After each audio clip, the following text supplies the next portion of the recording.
ముందుగా మీ అందరికీ రాజ్యాంగ దినోత్సవ శుభాకాంక్షలు. నవంబర్ 26వ తేదీ 1949వ సంవత్సరం నాడు ఆ రోజు నా రాజ్యాంగ నిర్మాణ సభలో మన భారత రాజ్యాంగాన్ని ఆమోదించుకోవడం జరిగింది. ఆ రోజు నుండి మనం ప్రతి సంవత్సరం రాజ్యాంగ దినోత్సవాన్ని జరుపుకుంటున్నాం.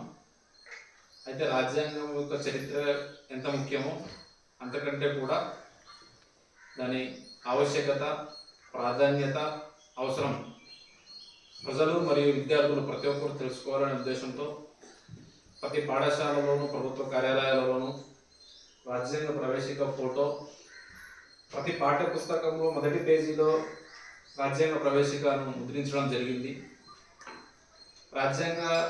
రాజ్యాంగం అనేది మౌలిక చట్టం. అందులో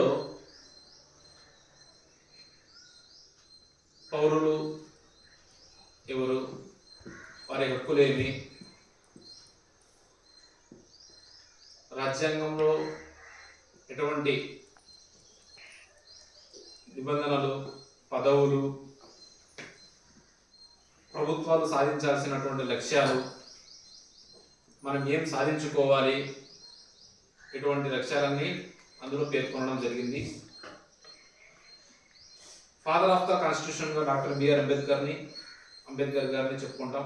ఎందుకంటే రాజ్యాంగ రచించడంలో అతని యొక్క పాత్ర అద్వితీయమైనది.